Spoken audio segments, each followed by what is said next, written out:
rasanya saya kalau kada ikut bersenandung juga nih. Nah, jadi kalau saya mulai tausiah, bang, kalau tak pakai selawat tuh rasanya tak sah untuk diri secara pribadi. Nah, kita baca sama-sama, ayo. Salatullah, salamullah ala toha rasulillah. Salatullah, salamullah ala yasin habibillah. Salatullah, salamullah ala toha rasulillah.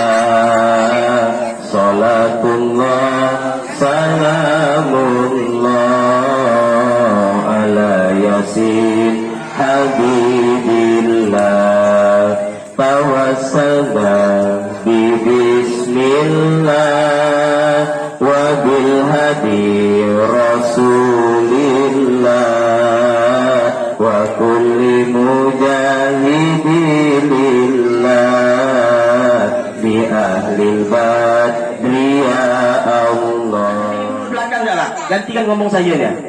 Bukan nyaman ngomong nih, beban banget. Ada yang katakan mau itu bid'ah, masuk neraka. Nah, saya masuk neraka semua gitu nih. Alhamdulillah, ambil langsung ke anakku. Ya, Pak saya tidak peduli. Yang penting isinya tuh apa mau itu kan? Allahumma sholli ala sayyidina Muhammad. Ada satu cerita. Saya pengen tengok spanduknya, judulnya apa nih kira-kira ini? Tandayat. Dan tadi saya datang tengok spanduk tak ada. Tema tak ada. Nanti sini cari temanya apa kira-kira ini ya. Oke lah. Ada satu cerita. Boleh cerita ini? Belum mulai nih, belum. Masih belum mulai. Masih belum. Ya. Ada satu orang anak kecil, usianya 8 tahun.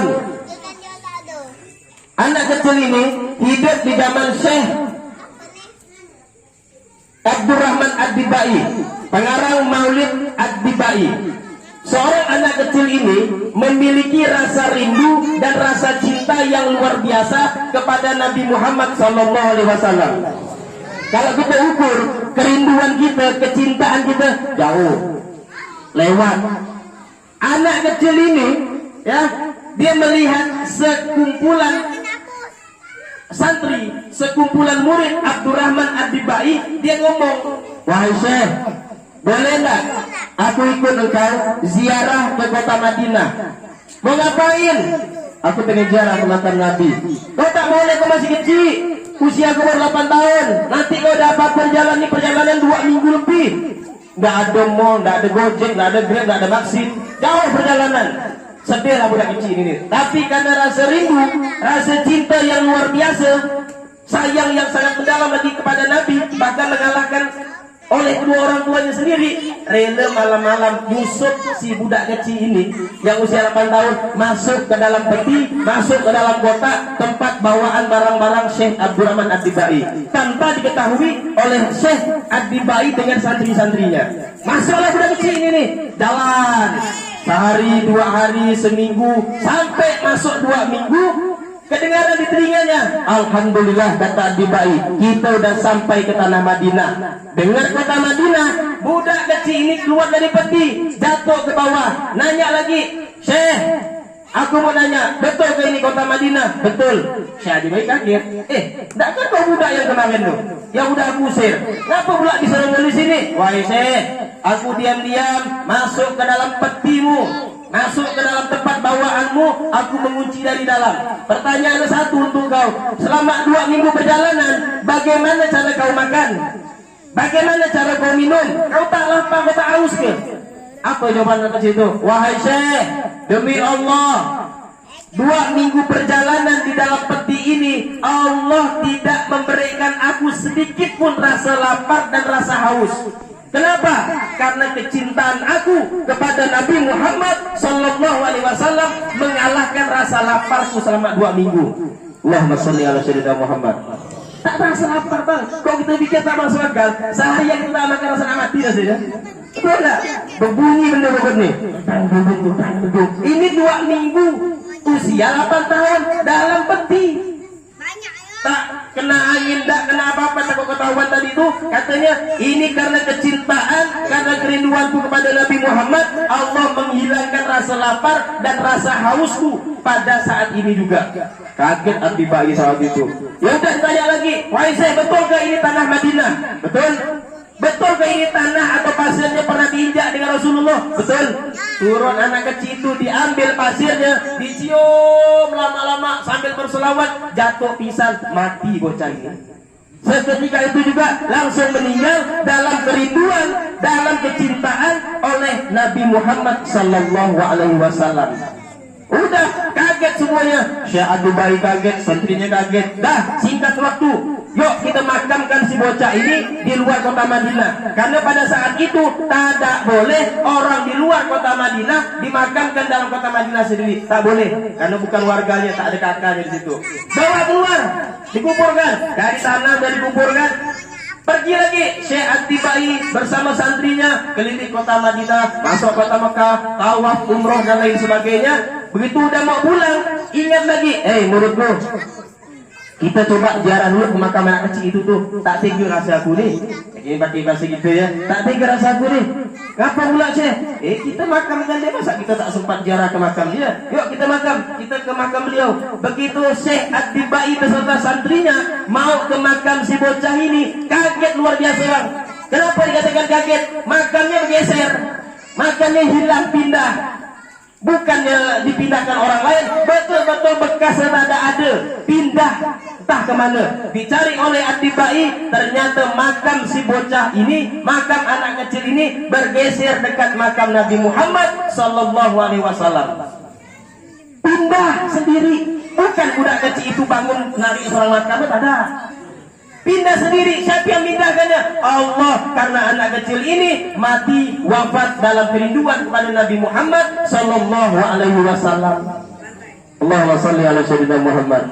Mendengar kisah itu, melihat kejadian itu, Syekh At-Tibai pulang ke rumahnya, nangis sejadi-jadinya. Apa katanya? Ya Allah, ya Rabb, aku seorang ulama, santriku banyak, muridku banyak, aku hafal Quran, aku hafal hadis, tapi kecintaan dan kerinduanku dikalahkan oleh anak usia 8 tahun.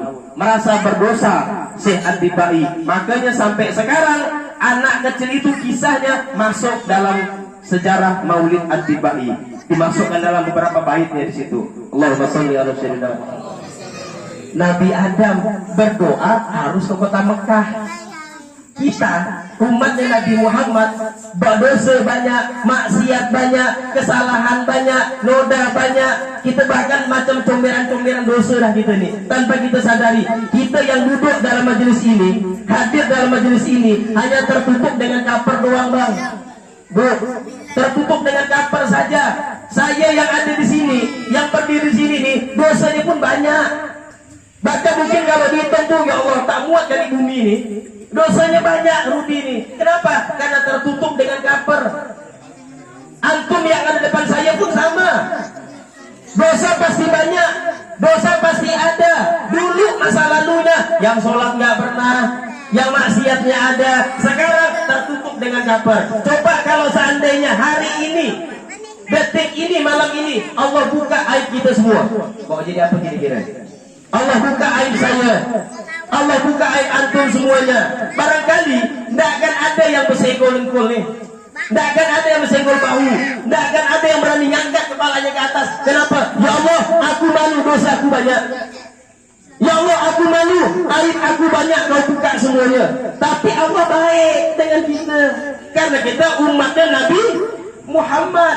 Coba umat-umat terdahulu, dosa banyak, beratus tahun baru diampunkan oleh Allah. Ini umat Nabi Muhammad minta taubat kepada Allah, tidak perlu datang-datang jauh ke Mekah, bu, tidak perlu. Kalau diwajibkan datang ke Mekah, masuk neraka semua kita. Dua tamunya harus ke Mekah. Ya Allah, aku harus coba datang ke Mekah. Bila-bila sampainya. Ini gara-gara corona lagi, tambah 20 tahun, 30 tahun, keburu mati dengan dosa kita. Ini karena umat Nabi Muhammad, kemuliaan Nabi Muhammad, Allah kasih kemudahan khusus untuk umat Nabi Muhammad. Tobat dari dosa, gak perlu jauh datang ke Mekah. Tidak perlu mengucapkan ya Rabbi bihaqqi ya Muhammad. Tidak perlu ngomong itu lagi. Cukup taubat, taubatan nasuha, menyesali semua perbuatannya kepada Allah dimanapun, kapanpun, saat apapun. Allah ampunkan dosanya dengan catatan taubatan nasuha. Dekat dengan mulia akan menjadi mulia. Sama dengan kita. Kita ini sebenarnya nggak ada apa-apanya. Kita makhluk yang biasa aja dibandingkan ulama-ulama salaf terdahulu, sahabat-sahabat Nabi. Enak banget mereka.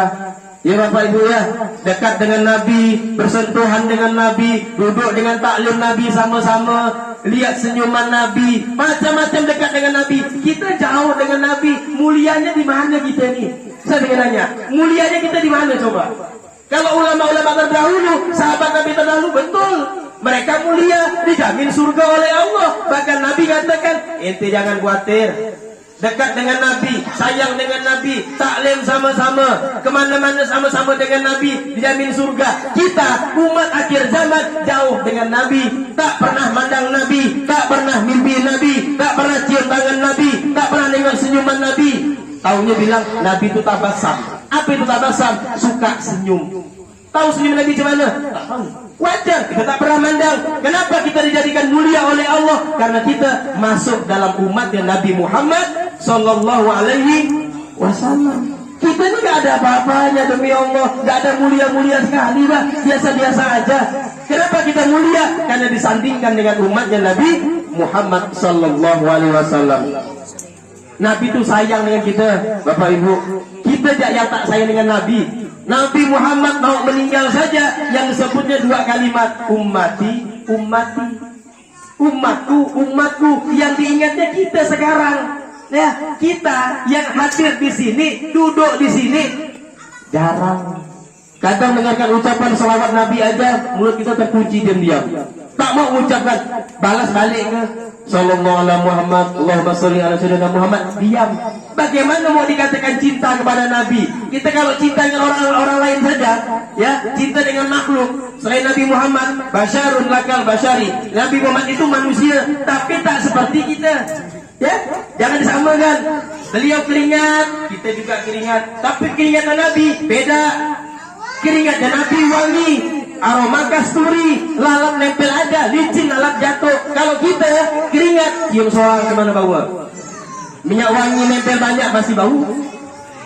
Udah pakai shower, pakai sabun yang macam, pakai sunlight pun masuk, mama lemon juga digosok, masih bau. Keringat Nabi beda. Keringat Nabi walaupun keringatnya banyak, digosok dengan istrinya Siti Aisyah, pakai anduk, dilap, wanginya luar biasa. Kenapa? Istimewa, tidak pernah ada bau sama sekali. Basyarun lakal basyari, manusia tapi tak seperti kita. Nabi tidur, kita juga tidur. Tidurnya Nabi hanya jasad doang, hatinya ke Allah. Kalau kita tidur, tidur mati. Betul? Ya jangan tidak mati, betul mati ya tidak. Ya kan? Beda. Nabi dan kita beda. Azan subuh berkumandang, as-salatu khairum minan naum. Tarik selimut. Kenapa? Tidur mati. Wah, kan? Betul tak Bu? Bagi kawan bapak di samping ibu ni kan? Dah ya, jangan sholat ya, tarik-tariknya. Bagi sekali, kasih sikut sekali. Ya kan? Coba. Kenapa? Karena beda. Nabi dengan kita enggak sama. Kalau mau dibahas panjang 23 tahun tuh, sangat jauh sekali. Baik sejarah dari awal sampai akhirnya. Yang jelas hikmah yang dapat kita ambil di sini adalah jangan pernah tinggalkan sholawat. Yang kedua, jangan pernah tinggalkan ibadah sholat kita kepada Allah. Karena kita yang perlu dengan Allah, perlu dengan Rasulullah. Rasul enggak perlu dengan sholawat kita. Allah enggak perlu dengan ibadah sholat kita. Kita yang butuh, kita yang perlu, kita yang kepengen, kitalah yang datang kepada Allah, kitalah yang datang kepada Nabi. Bukan mereka datang kepada sini, bukan Rasul datang ke kita, bukan Allah datang ke kita. Kita yang perlu, kita yang butuh, kita yang datang kepada zatnya. Amin ya Rabbal Alamin.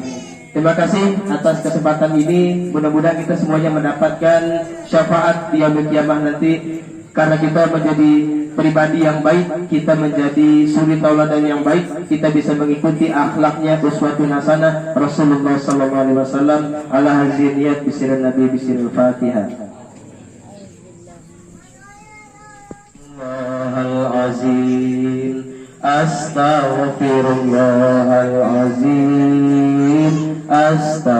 astaghfirullahalazim, astaghfirullahalazim, astaghfirullahalazim, astaghfirullahalazim, astaghfirullahalazim, ya Allah, astaghfirullahalazim, ya Allah, astaghfirullahalazim, astaghfirullahalazim, ya Allah, astaghfirullahalazim, ya Rahman, astaghfirullahalazim,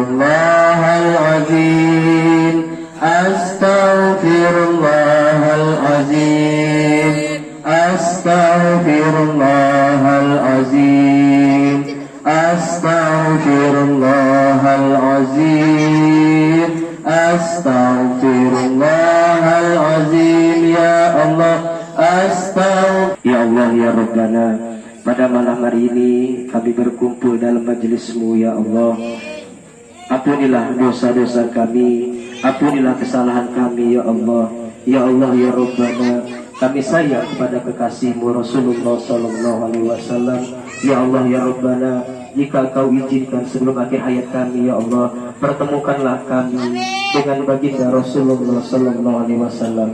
Ya Allah, ya Rabbana, kami banyak dosa dari mata kami, dari telinga kami, dari mulut kami, dari tangan kami, dari hati kami, dari kaki kami, ya Allah. Itu yang menyebabkan kami jauh untuk melihat Rasulullah sallallahu alaihi wasallam. Ya Allah, ya Rabbana, kami tak pernah memandang wajahnya, kami tak pernah melihat senyumannya, kami tak pernah mengecup keningnya, kami tak pernah mengecup pipinya, kami tak pernah mencium tangannya, ya Allah. Tapi kami jauh sangat mencintai beliau, sangat merindui beliau. Kami kangen dengan Rasulullah sallallahu alaihi wasallam. Ya Allah, ya Rabbana, sampaikan hajat kami, sampaikan salam kami, sampaikan salam kerinduan kami kepada junjungan kami Nabi Muhammad sallallahu alaihi wasallam.